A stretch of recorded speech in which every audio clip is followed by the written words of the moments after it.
teachers. And when I was 3, we moved to New Jersey. My dad got an opportunity to work in the U.S. And in Jersey, there's basically absolutely a void of culture. So I'd always drawn when I was a kid, and comics turned out to be the only medium where I could identify an outlet for that kind of creativity. This is the very first comic book that I bought, and a friend of mine sold it to me above cover price. So, so I was introduced to the collecting market of comics very early on. And this is a drawing I did of the X-Men, I think maybe when I was 12 or 13. And it's kind of amazing because later on I ended up drawing the X-Men for real for Upper Deck. This is for a trading card company. You can see how a little bit of the process there. And so in high school I actually didn't do much art.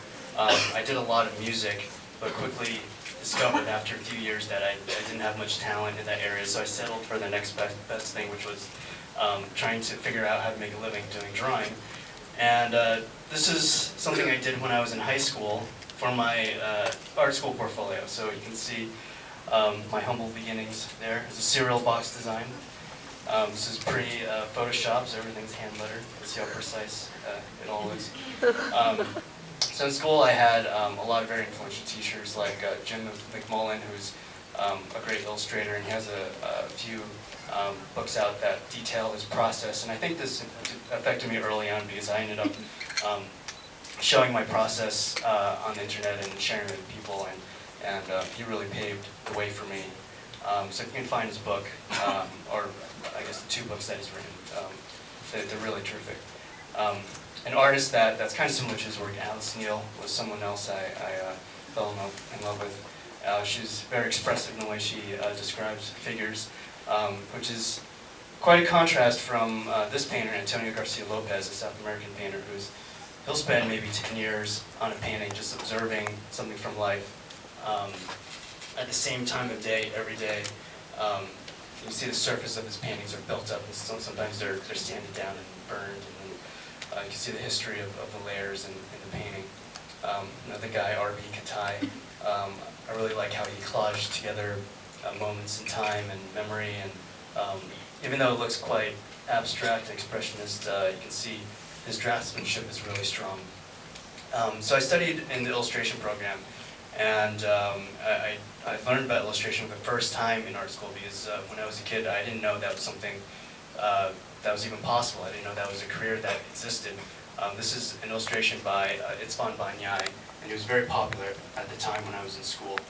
Another painter, Inga Esenai, she takes from many different sources, Japanese woodblock prints, manga, and does these really interesting paintings. And she was also very popular when I was in school. This is George Gross, a German guy, and he does these very astute observations of people in these kind of caricaturesque drawings. Carlos Nine, an Argentinian comics artist that I also loved in art school. So I was picking and choosing from so many different sources.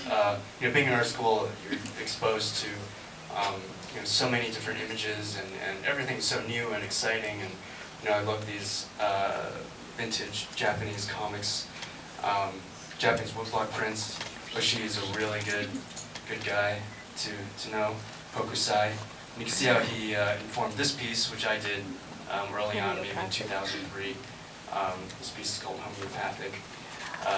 Japanese deities. I'm just drawn to the way the forms are carved, the energy of the characters. So there's Asian art, then there's also European art, High Northern Renaissance painting, German drawing. This is Albrecht Dürer, another painting he did of Adam and Eve. And then to French anatomical prints, turning the grotesque into something beautiful. You can see how that informed this piece I did, the Adam and Eve and the anatomical aspects came together to form this series of skateboards, which I did with a giant robot in LA. And then going off of the printed matter, I also really liked Shanghai advertising posters. You know, the softness of the posters, of how the layers are, you know, the slightly staggered printing of the colors gives you this soft, luscious feeling. And also the graphic design, the framing elements, and the colors that they used are really interesting. You know, the combination of pattern, line, and typography, which I later on ripped off and used on a lot of Fables covers and some other work. On the left here you can see a painting by Willem Hammershøi, Danish painter, and on the right, painting from Fables, which looks remarkably similar.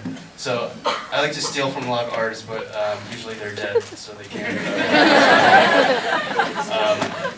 Here's Kathy Kollwitz. I really love the solidity of her drawing and the simplicity of her practice, which is just mainly just drawing from life and from imagination. And this is a figure painting I did when I was in art school, so I was maybe 19 or 20 at the time. I'd spend, you know, 6, 8, 12 hours in the painting studio 3 times a week, just learning how to paint. And it was a kind of an alchemical process where, you know, I was trying to turn the oil paint into flesh and painting everything in layers so you can kind of see the veins peek through the top layer of the skin. And really just trying to hone my skills in observation, my hand motor skills, and trying to render what it was I was seeing in front of me. Another figure painting. Yeah, I just did a lot of figure painting, figure drawing, just trying to master the medium. And these would take, I mean, this is probably done in 1 or 2 sittings, 6 hours each from life. The model would sit there for 20 minutes and with 5-minute breaks in between. So in contrast, I also love artists like Henry Darger. He actually can't draw at all, and so what he would do is he'd collage pictures or trace pictures you would find in catalogs and just do whatever he could to make these elaborate compositions that would describe this imaginary world he was obsessed with creating. And here's an early work I did. So you can see I'm also trying to figure out or reconcile my imagination with my academic training. Another piece that's more imaginative. And this is a piece I did my senior year in school of the Cray twins from London. They're a couple of gangsters. And at this point I'm trying to create these ambitious narrative paintings. I actually built that dress on the right-hand side, made a small model, and painted it from life, and took Polaroids of a friend of mine. I mean, we're actually really lucky now with digital photography, because at that time I had developed photos, and it was just, you know, you couldn't see the photos you had taken until you went to the developer, and yeah, now everything's so instantaneous. We're so spoiled. So again, here's a piece where I'm trying to reconcile the imagination with the academic training. So everything's quite detailed, but there's this cartoon aspect, surreal aspect to the work.